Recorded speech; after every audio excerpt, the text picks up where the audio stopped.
I agree with that to some extent. And as a wife and as a mother of 2 little boys, I believe that the strength of a woman is also what makes men respect us even more. We are not necessarily damsels in distress here. We can open doors for ourselves. We can do things for ourselves. And we welcome men to also open doors for us as well. But it's all I'm hearing is, I want it all, I want it all, I want it all. You can never have it all in life. Life's about negotiation, life's about compromise. Almost everything is a trade-off. Hey, welcome back to my channel. It's Christine Grace and today's another reaction video. Today I'm reacting to a bit of an older video. It's from Fox News. The video is titled, Did Women Kill Chivalry? And I've heard this before in a comedic context.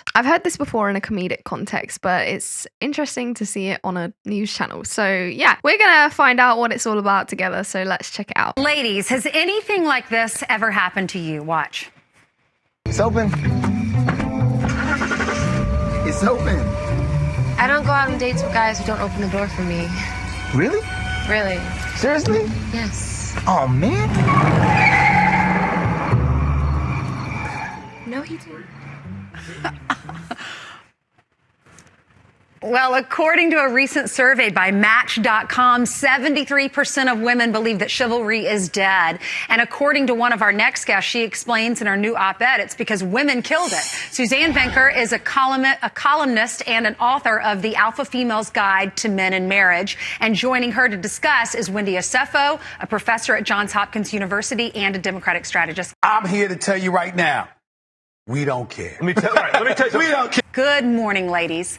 Good morning. Oh, this is going to be good. Good morning. Okay, so Suzanne, you wrote this op-ed. Wendy, I know you've read it. I've read it. And you compare a telegram that was sent to a woman right before she got married to a Facebook video.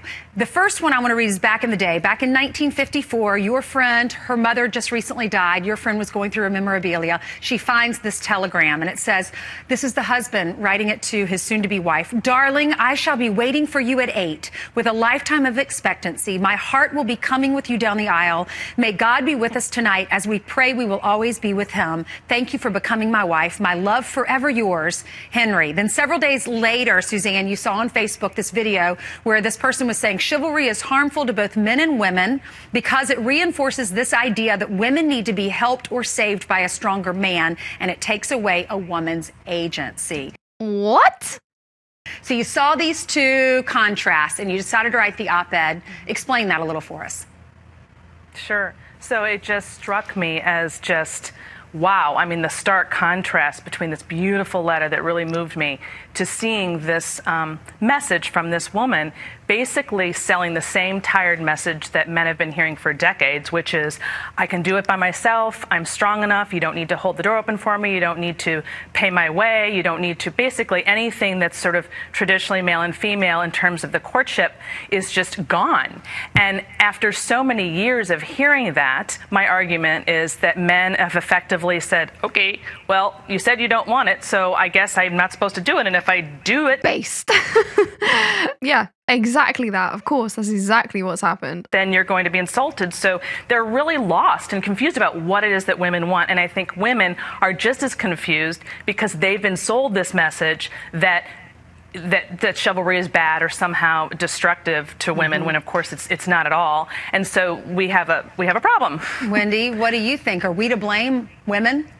I wouldn't go as far as to say that women kill chivalry. Whether you look at from Cardi B to Beyonce or working moms like myself or even countless others, what we have done is we have evolved the conversation of what it means to be a woman in today's society. And what that means is And your example included Cardi B and Beyonce in regards to the evolution of women? I mean, you just can't make this up. You know, we're doing it all. And it basically means that men have to basically rise to the occasion to meet us where... Rise to the occasion. No, no, no, no, no. If there is no space for men to fill, what are they supposed to do? They cannot create space that doesn't exist. You have several areas, components of your life. If you have filled every single one of those areas, where can men fit into that? You have excluded men from your life. There is no rising to the occasion. There is no rising to the occasion. You have taken all aspects of your life and made it completely inaccessible to men. You drive into a parking lot and there's no spaces. Well, what?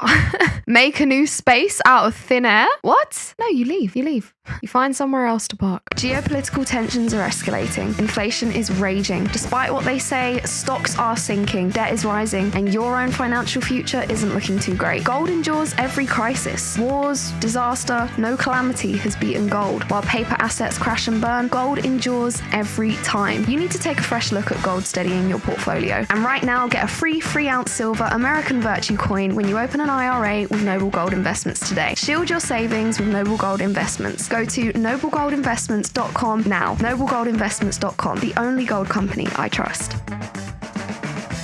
We are. We are not, the mothers of our past, and there was nothing wrong with that. But we are getting our arms involved in a lot of things, and we're busy doing and juggling millions of things. So chivalry is not dead in the essence of we don't want men to open doors for us. But what we are saying is, you have to handle us, and we have to handle our full-time job as well.